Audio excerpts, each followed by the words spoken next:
Hello and welcome to the X22 Report. My name is Dave and this is episode 93. And the title of this episode is It's Go Time for the Economic Collapse. Be Prepared.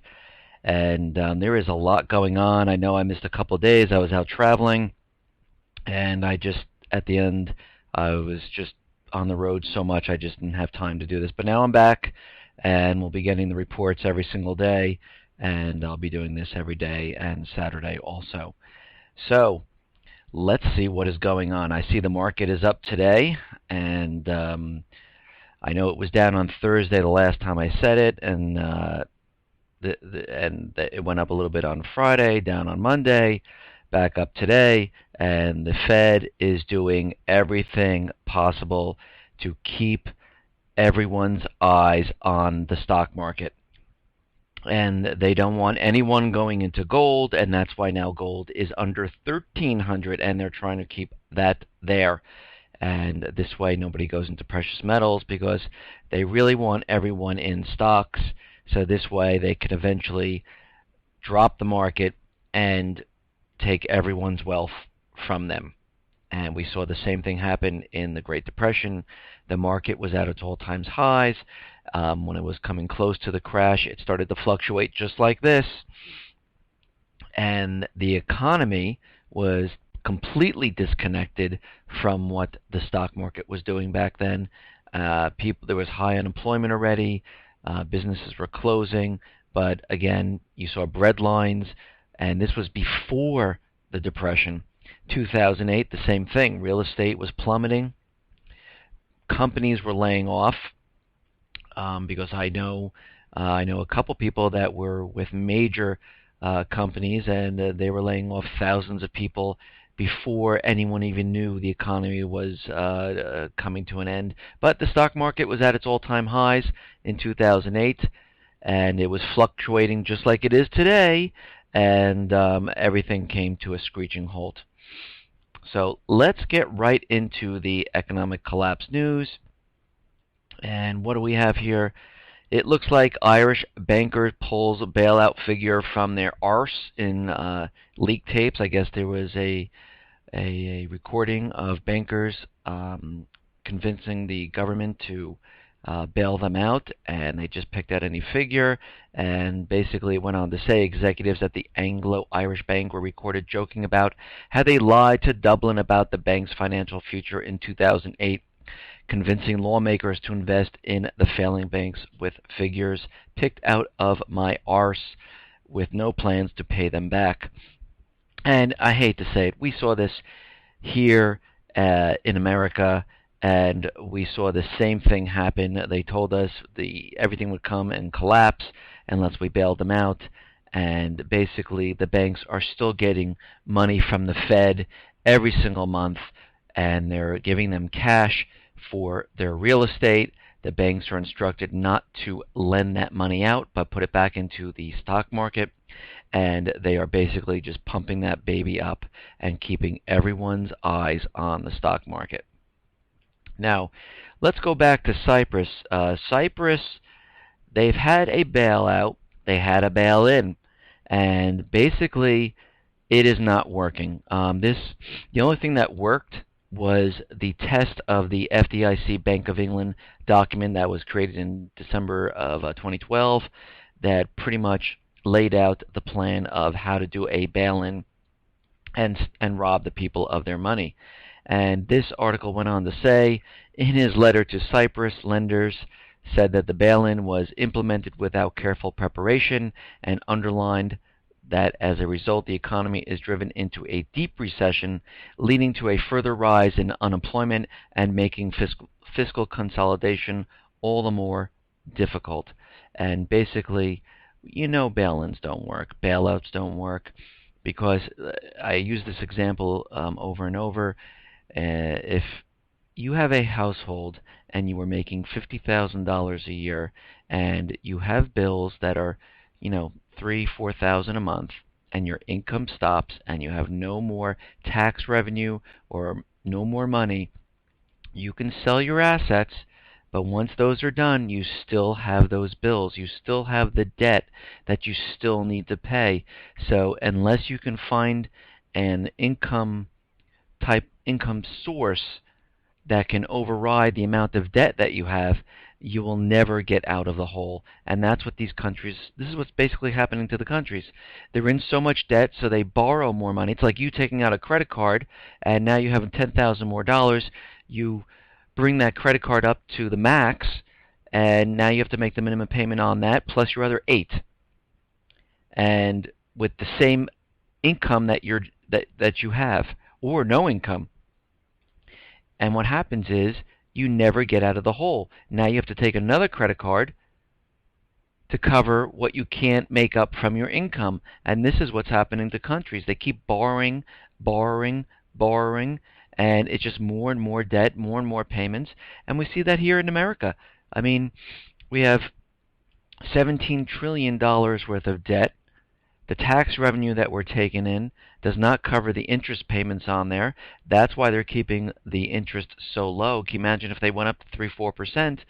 That would be it. They wouldn't be able to cover those interest payments. But eventually, it's going to fall apart. Now, let's move on here. China and Russia and the U.S. Is setting up a ratings firm. And basically, they're doing this because Moody's, S&P, these rating agencies are corrupt. China and Russia want their own rating agency. S&P is being sued by the government. There was another rating agency that is banned from rating anything, and Moody's is part of Buffett's companies. So basically, all these rating agencies are completely corrupt. S&P can't really rate because they're being sued, and now they're scared. And basically, China and Russia are moving in and going to create their own rating agency, and that's when the shit is going to hit the fan, because when they eventually get up and running and they rate the United States, it's not going to look good. Because you have to remember back when S&P downgraded the United States, Geithner and the government, completely they were completely upset about this. They were going after S&P, and they stopped S&P again from rating them by suing them. Okay, let's move on here. Now, there is reports that a major Egypt bank are having bank runs right now, and they were tweeting about this. Basically, one of the tweets says, "Today I was at CIB Bank. There was no cash. Everyone is rushing to withdraw their money before June 30th. Supermarkets are raided. Shelves are empty. There is no cash for cars. Markets and grocery stores are closing. No money in the banks. What the actual hell?" This is what they're saying. And it goes on to say the Central Bank of Egypt has asked banks operating in Egypt to keep extra cash balances for at least 5 working days in order to prevent cash shortages in advance of planned anti-government demonstrations on June 30th. So there are bank runs going on now in Egypt. And we can tell that the economy around the world and in the United States is not doing well. And they're keeping everyone's eyes pointed to the stock market. They have it go up one day, it comes down, they pump it back up with the high-frequency trading and the plunge protection team. The banks are continually pushing more and more cash into the stock market. And but if you look around at the economy, there's an article out that says nearly all Americans are living now paycheck to paycheck. The economy isn't getting better, and the unemployment numbers we keep seeing are far from accurate. According to CNN Money, 76% of Americans are living paycheck to paycheck. Fewer than 1 in 4 Americans have enough money in their savings account to cover at least 6 months of expenses, enough to help cushion the blow of a job loss, medical emergency, or some other unexpected event, according to the survey of 1,000 adults. Meanwhile, 50% of those surveyed have less than 3-month cushion, and 20% have no savings at all. And if we took this a step further, when the collapse comes, how many of these people do you think are prepared with food in their homes, with medical supplies, with weapons, with toiletries, with everything that you need, water, everything that you need to survive? Now, just take a moment and think of this. They have barely any money in their accounts. There is a bank holiday, like we saw in Cyprus, which will be happening here. There are bank runs going on in Egypt. We're going to see this happen all throughout Europe. And they put a freeze on your account. Most of the people keep their cash still in the bank. Now, they have no money because they can't get it out. They have no preps, no food, no water, no medical supplies, no weapons, nothing. And what do these people do? So the situation is going to be much, much worse than this article is even leading up to. And we can see that the economy is not doing as well as all these economists, mainstream media all talk about, because we're seeing layoffs all around the country. We're seeing IBM layoff. We're seeing a layoff in an 82-year-old prestigious law firm, and this article goes on to say nothing says economic recovery like one of the most profitable and prestigious law firms in the nation announcing mass layoffs for the first time in 82 years. 4 years after the so-called recovery began, things are so good that while Gottschall and hopefully I'm pronouncing this right, Manges has decided to cut 7% of its associates and slash annual compensation for 10% of its partners by hundreds of thousands of dollars. And it goes on to say, we believe that this is not just a cycle, but that the supply-demand balance is out of whack across the industry. If we thought this was a cycle and our business was going to pick up meaningfully next year, we would not be doing this. And we are seeing this all over the place. We are seeing many companies start their huge layoffs. And here's some examples. IBM, 6,000 to 8,000 worldwide. JP Morgan, 1,800 layoffs. Symantec, 1,700 layoffs. RBS, 2,000 layoffs. What is this one? This is 19 Illinois companies warn possible 2,000 plus layoffs. And there's some more here. LSU hospitals lay off around 4,000 people. What's happening right now? Commerce Bank in Germany, 5,200 layoffs. So if we look around the world and we look at all these companies, we are not seeing things get better. We are seeing more and more executives, high-paying jobs, those type of people getting laid off. Now, there was an article that read that there's $441 trillion interest rate derivatives time bomb. And this article goes on to say, at this point, it is being projected that if the U.S. bond yields rise by an average of 3 percentage points, it will cause investors to lose $1 trillion. But that is not the number one danger. That's not the number one danger posed by rapidly rising interest rates either.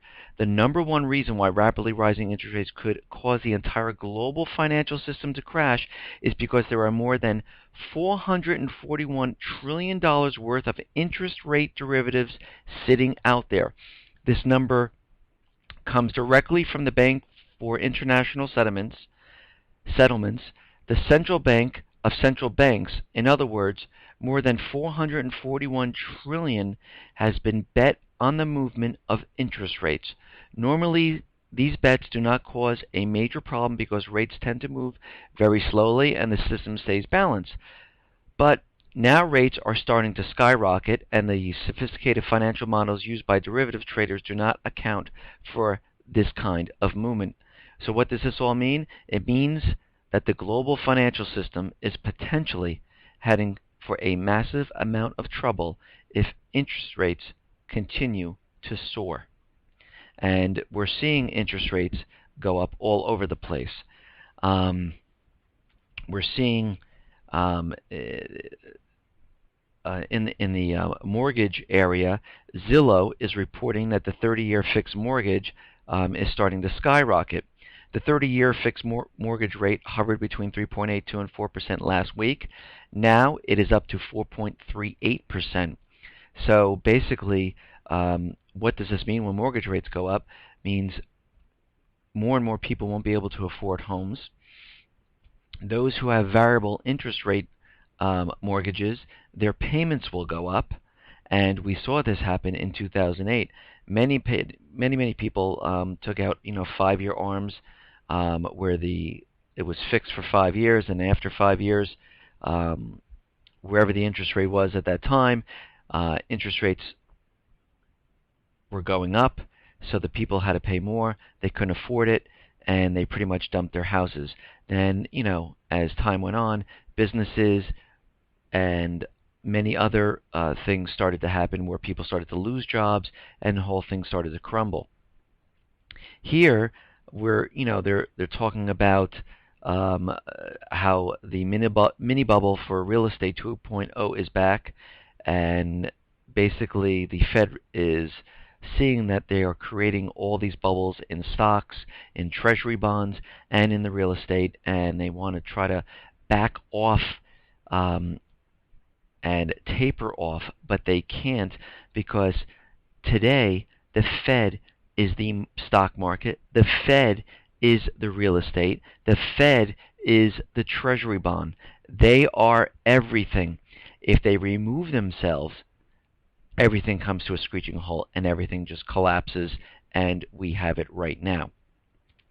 If they continue to print, the end result is collapse. Because how long can everything go on and continually to go on by printing money? We saw if history is any indicator, you cannot continually print, and they're realizing this, because when you're the holder of everything and you're doing everything, one little thing will set the market off, and it will come to a complete collapse. And it doesn't matter which way they do it. It just matters that there will be, in the end, a collapse. And what happens is, since the Fed is what are they purchasing, like 90 or 95% of all treasury bonds, many of the countries that are holding these treasury bonds will start to sell them back. And basically that's what we're seeing. We're seeing the bond fund outflows hit a record level on tapering fears. Fund investors are unloading bonds at a record pace. The combined outflow of $47.2 billion is the highest in any month on record, eclipsing the previous record of $41.8 billion in October 2008. The global sell-off in bonds began on May 22nd of this year, after the minutes of the Fed's policies meeting signaled that that its bond buying program, which has suppressed yield and boosted stocks, could soon be pared back.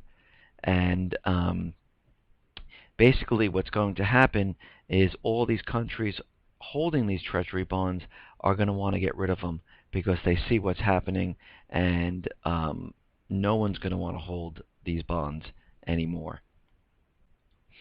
Okay, let's move on here. Now, War World 3 will be coming to the entire world, one way or another. The central banks and the governments have no way out of this situation. Syria is just the beginning. Russia now has plans to modernize the Armenian base, where they have their missiles pointed at Syria. So if there's any type of invasion or anything going on, they are ready to strike. Cyprus is making a deal with Russia, which will enable them to use their ports for their military ships. And the central bankers and the government are starting to um, push the war by including other countries like Lebanon. The Syrian conflict is spilling over into Lebanon, and they're trying to push the people and push the whole situation in that area to its breaking point so they can start this war.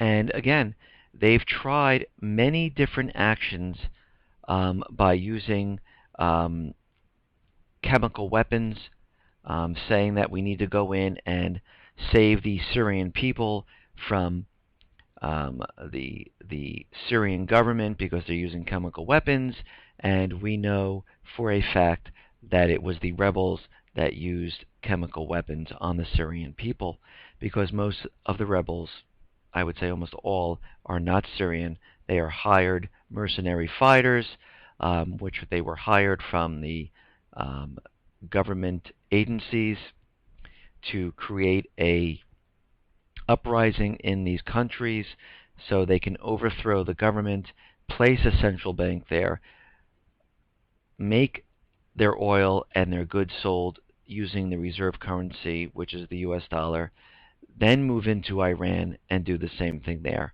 And this is the only reason why we are at war with all of these countries, and that's the only reason we went into Iraq, Libya, Lebanon, and that's why we're there in Syria.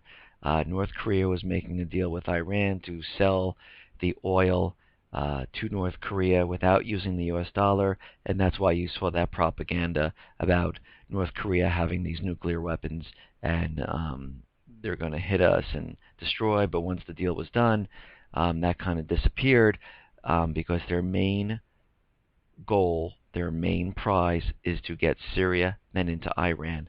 That's what they're trying to do. But as any empire, and I hate to say it, but the United States is an empire, just like the Romans. We are spread so thin around the world trying to control the reserve currency that it is getting impossible to do, because most of the countries today are not using the US dollar as the reserve currency for trading. They are making deals using China. China's making deals with Australia, India, Russia, Brazil, Iran, Syria, North Korea, and they're all bypassing the US dollar, and it's a fight that cannot be won.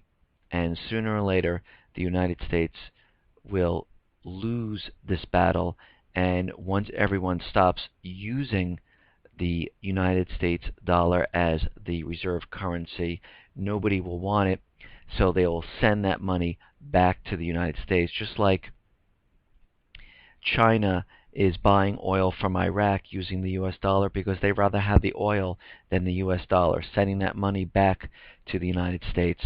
And every country will start to do this because when more and more countries stop using it, they don't need to hold it anymore, so they send it back. Okay, let's move on here. Now, the DHS no longer is conducting any background checks of immigration applicants, and the report goes on to say that 3 days after Obama was reelected, DHS was told to pull all DACA work on hold until further notice, and basically they've received no documents showing when DHS will resume background checks. So basically, they're not doing any checks on people coming across the border. Now, we do have many, many things happening now as we approach July 4th. And coming up this Friday, June 28th, we have a cyber attack drill on Wall Street. DHS is preparing this, and every time we see a drill, something happens. Now, we are going to see this on a Friday, which is very curious to me because this is a perfect time to say that there was a real cyber attack. We need to close the banks, and and everyone tell us that the banks will be open on Monday, but they never really open, and they can say money was siphoned from accounts and people are now missing money. The other things that are happening are the New York City chemical drill, where they're going to release a non-toxic gas into the New York City subway system, and this is going to be a drill to combat chemical warfare. And this could be used to get us into war with Syria, because it would be very easy to blame them on this. We also see a toy gun march on D.C., and because the original gun march was canceled, and now they're doing a toy gun march on July 3rd, July 4th. Gun owners are supposedly supposed to march on all their state capitals with or without loaded guns. And we also have the warning from the DHS Insider from Doug Hagman, Homeland Security US.com site, saying that martial law will be declared during this period, and you can just see how this is all being set up. Plus, you have to remember, it is Independence Day, and we've had, it's just strange, and correct me if I'm wrong here, don't you find it very interesting that we have movies like White House Down, Oblivion, Attack on Wall Street, many movies showing attacks on either the White House or the monuments in the Washington area. Now, they did do the Boston bombing false flag on, I think it was Patriots Day, and now we have Independence Day. And all of this plays into the last false flag, not the last one, but one of the false flags that can really shock the American people. Just think of this for a second. Usually, when you see all these things come out, and it's just strange that all these movies are coming out at this point in time, and we have all of this happening, a chemical drill in New York City, this gun march, this cyber attack drill, and biological drills all across the country. And you can see all of this happening all at once on Independence Day to shock the American people into going to war, declaring martial law, and having gun owners have their guns taken away because they fired on in the state capitals, even though they didn't. It would be a false flag. Someone would be planted, and someone would shoot, fire the first shot, and then all hell would break loose, and they would declare that no one is safe. We need to take everyone's guns away. And it just seems there is so much happening from June 28th through July that I cannot believe something is going to happen. Now, something might happen right in the D.C. They might, maybe there will be a bomb at the Capitol or the Washington Monument or chemical or down in Wall Street. I mean, there are so many things going on right now that we're going to see something happen. And that this would be a perfect opportunity for them to shock the American people and get them to beg for war. Now, again, most of the people are asleep, and it would have to be something huge. It would have to something would have to happen where people would go, holy shit. And all of this all at once might do it. And we are very close to it. And again, like I said, if this doesn't work, the cyber attack is their main event. They will take it home. They will bring it home. And already we're having cyber attack reports again of cyber attack hit South Korea websites. They're blaming it on North Korea again. And they're saying governmental websites have been brought down. And now they are also setting the stage, and they've done a survey. A global survey finds 80% believe cyber attacks pose a greater national threat than physical attacks.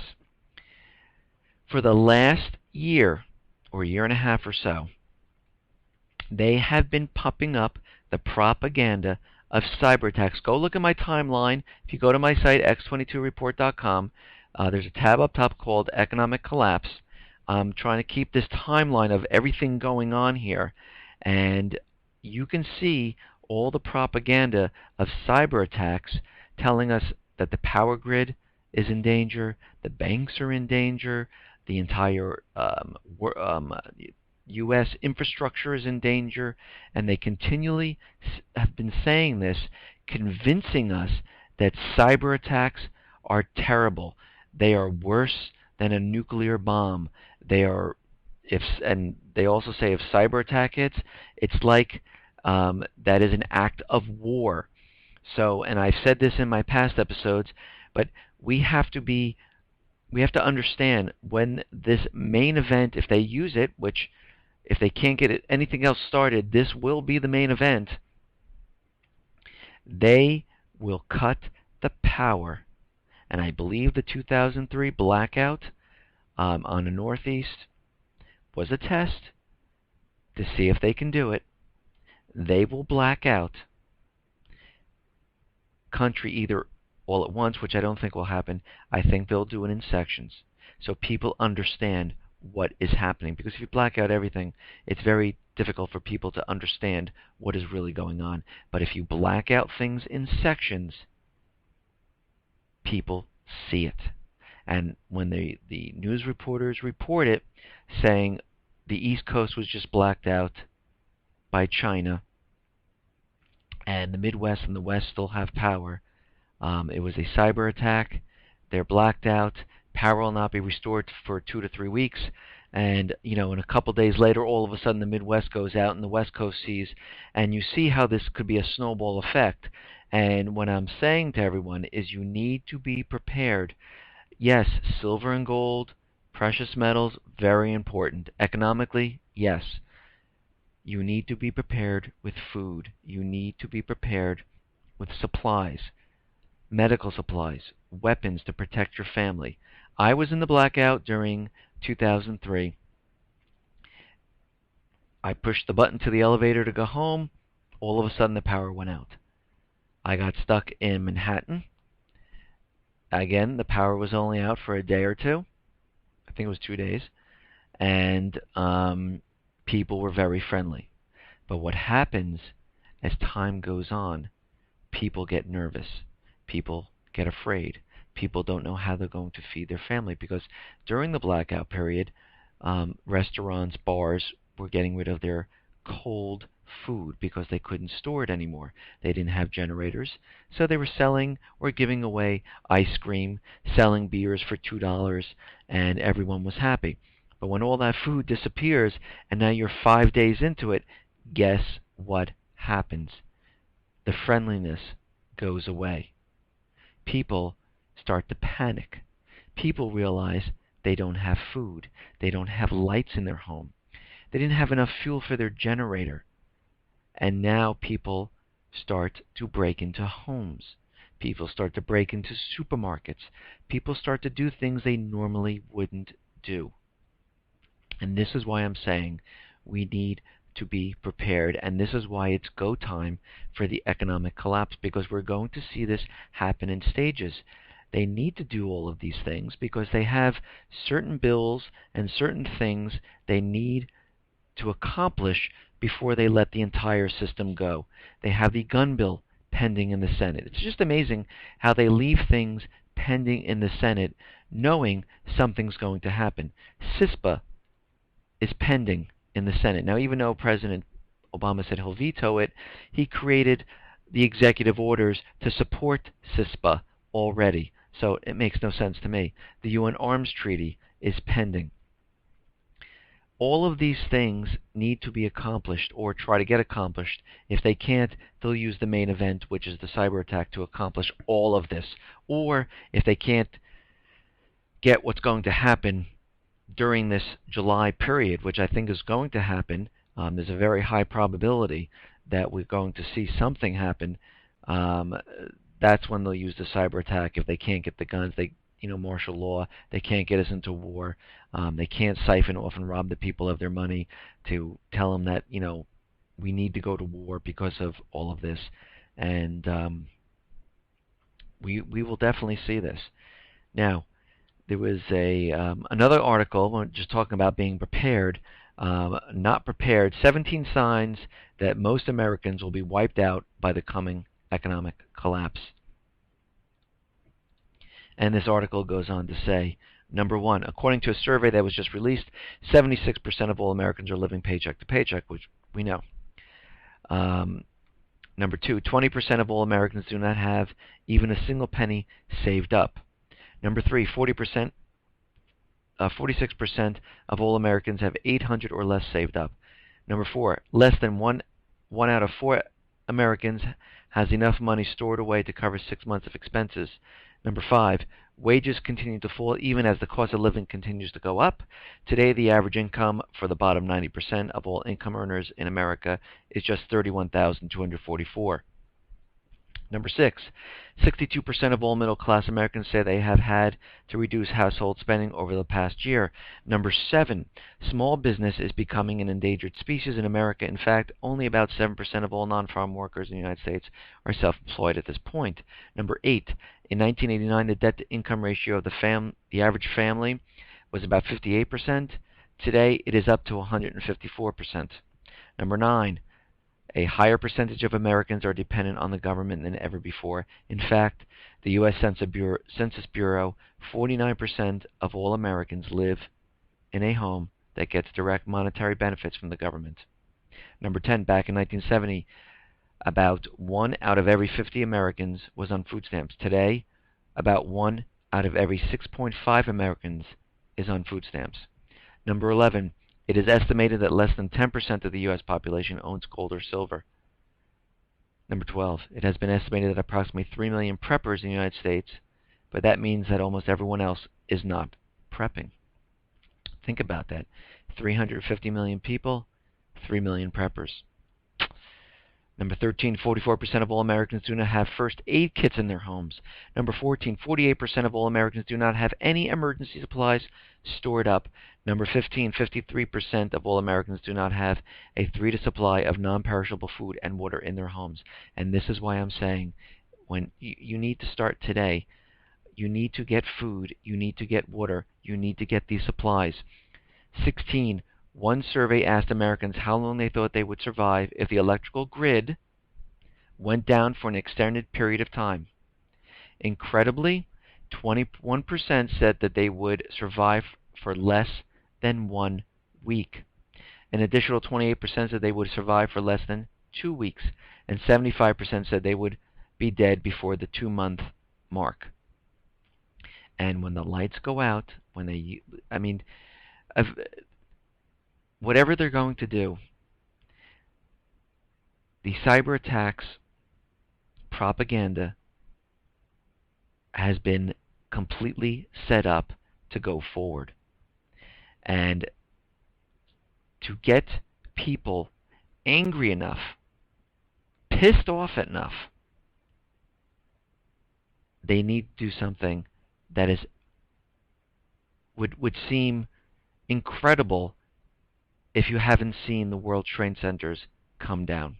Because if I told you before 9/11 that they will knock down the World Trade Center to get us into the Middle East, to get laws passed like the NDAA, the Patriot Act, the Miranda Exception Rule, and all the other laws, you would think I was crazy.